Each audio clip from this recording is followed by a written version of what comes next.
yet. I know I can do better there.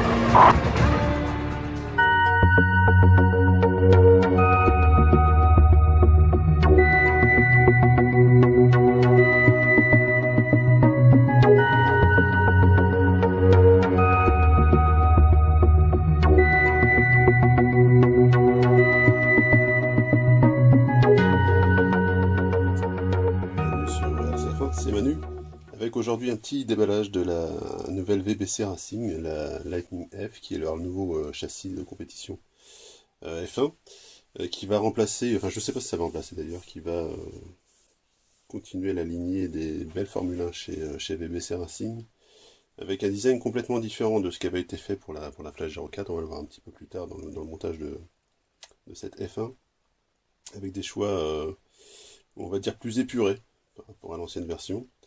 Et du coup, pas beaucoup de pièces en commun entre les deux versions, mais on verra un petit peu plus tard dans la revue finale.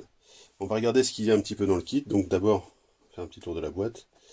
Donc c'est un kit qui est livré bien sûr hein, sans roue ni carrosserie. C'est comme ça se fait hein, sur les compétitions souvent. Donc c'est vraiment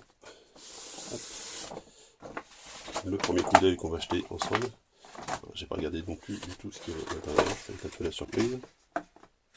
Alors on commence avec le manuel, instruction, avec les planches d'autocollant, VBC Racing et Lightning F.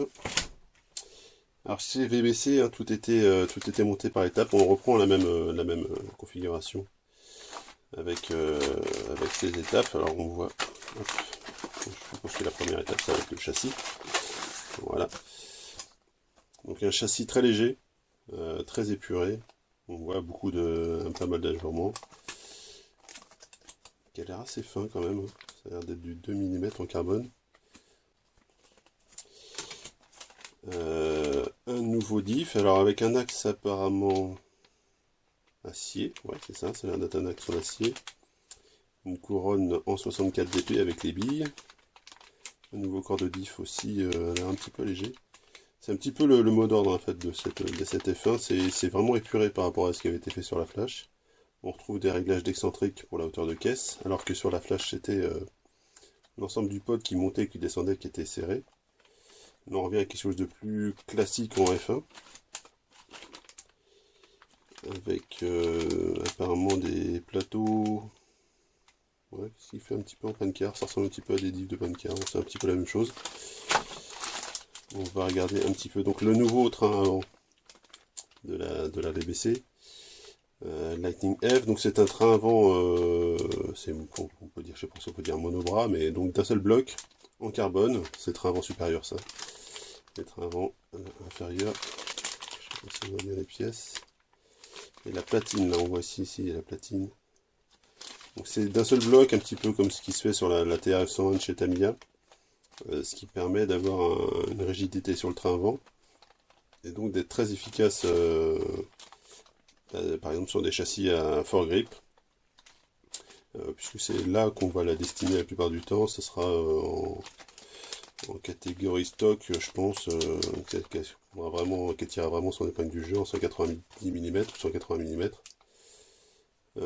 donc sur moquette ou sur asphalte, mais sûrement en pneu gomme 21.5, c'est ce qui marchera sûrement le mieux.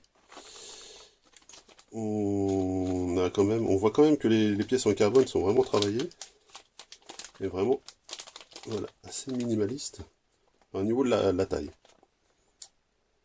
Là on a le dumper à graisse. Pareil, c'est un tout petit dumper par rapport à ce qui se fait ailleurs. Et là c'est donc le support. On aura les ressorts latéraux par exemple. Bien sûr, on a tout ce qu'il faut pour l'huile et le diff. Et aussi, on voit, voilà, ball differential des dampers. Donc on a l'amortisseur central, l'amortisseur latéral et le différentiel, la visserie,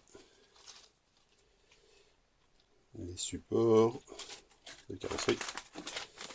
Là, on va voir le bas du train avant, avec les rotules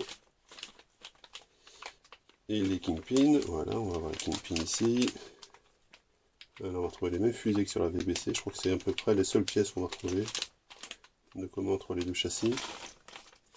Je ne sais pas si cette pièce là c'est commun. Je ne crois pas, je suis pas sûr. Il faudra vérifier. Et l'amortisseur central, donc avec un ressort, bon, sans doute quelque chose de médium, on regardera un petit peu au montage. Alors on a mi-chemin, c'est un peu bizarre, on a mi-chemin entre le 12e et le DTM. On n'est pas complètement sur du gros volume, mais on n'est pas non plus sur des tout petits volumes qu'on a l'habitude de voir en pancar par exemple, ou en 12e. Ça reprend un petit peu la même conception. Déroulement à billes. Et pour finir, dans la dernière partie, le pod en alu. Et les links. Alors les links, il faudra vérifier s'il y a des compatibilités sur d'autres marques. C'est pas du tout les mêmes links que sur la Flash 04 non plus. Je ne sais pas par contre si le pivot central c'est la même chose. Je vous dirai ça parce que j'ai des références. On vous regardera au niveau du montage si on a les mêmes cotes. Voilà ce qu'on pouvait dire un petit peu sur ce premier déballage. Bien sûr, on se retrouve bientôt pour le montage et puis l'essai final sur RCF1. Voilà, salut!